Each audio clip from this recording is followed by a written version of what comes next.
Assalamu alaikum wa rahmatullah. Welcome here at Crypto Hash Review, where we educate and disseminate information about Bitcoin, cryptocurrency from a Muslim perspective. I have another question here from one of our viewers. Assalamu alaikum, brother. Are there any apps or websites which has lists of Sharia compliant cryptos? Our website? Well, not yet, but we will be having that soon on our website. I don't know of any other websites no, lies. There was one website I think I came across, I think it was from the Islamic finance gurus, I think it was.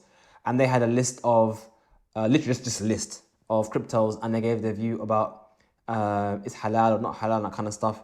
And I kind of just gazed over it, and I had plenty of massive objections at some of the ways that they viewed it. Now, may Allah bless them and aid them in their efforts, because obviously they're trying to provide a service. Maybe it's because they're not formally educated in Islamic sciences, I guess, maybe. But, and also, I guess, I don't know. I'm not going to make excuses. I'm just saying I objected to many of the things that they had put up there.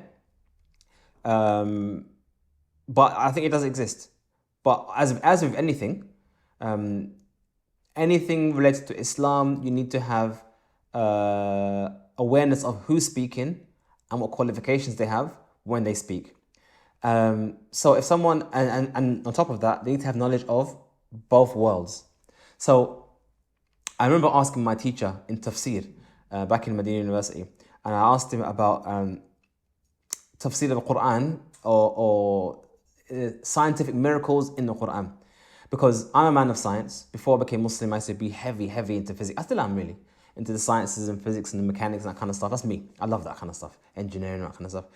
So when I came to Islam and I started studying Islam in Medina University, and especially when it came to tafsir, I asked my teachers, how far can we go with understanding the Quran or understanding the Quran in a scientific lens, and how far can we go with understanding scientific miracles of the Quran?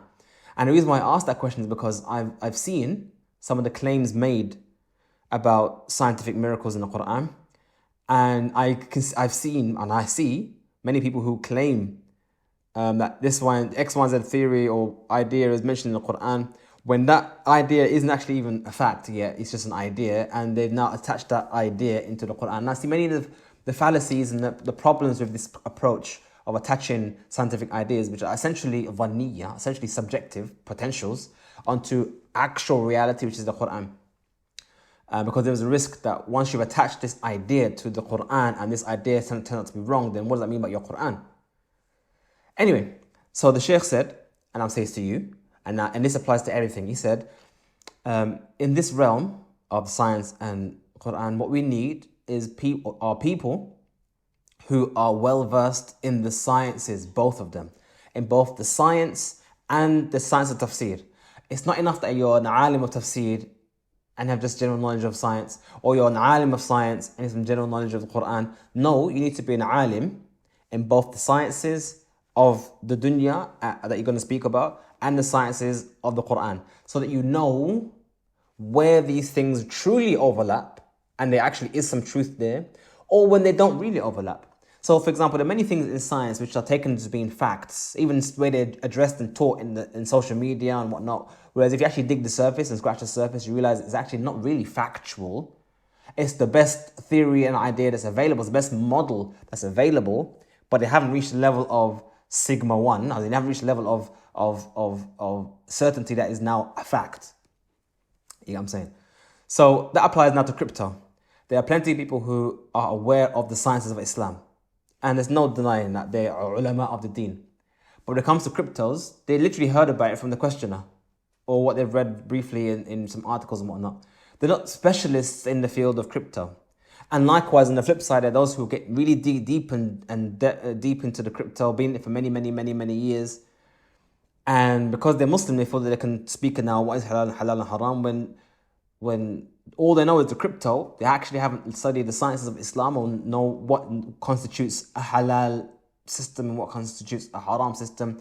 We need people who are knowledgeable about the deen, have at least some kind of qualification of the deen, and have spent time in the industry learning about cryptocurrencies, maybe can even program a smart contract or even run a node. Or I mean, you have to have some knowledge, deep knowledge of cryptocurrencies. And unfortunately, this is no disrespect to anyone, but it's a sad reality.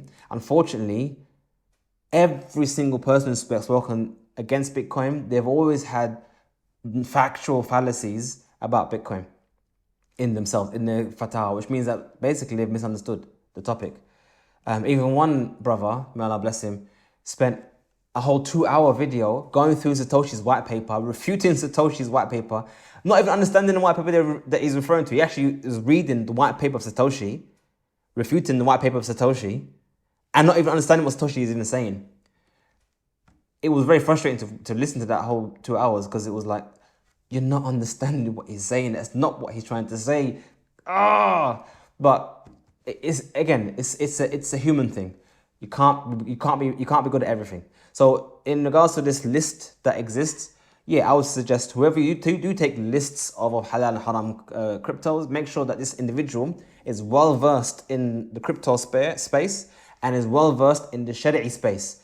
You can't have a half-hearted fatwa. That's just my advice. I'll hopefully be working with other individuals with qualifications to try and produce some sort of a list, at least, or criteria, I would more like to say, to help define that. But at the moment, I don't know of any particular list that is reliable. We hope you find this video beneficial and useful, and may Allah give you plenty Bitcoin. Assalamu alaikum wa rahmatullah.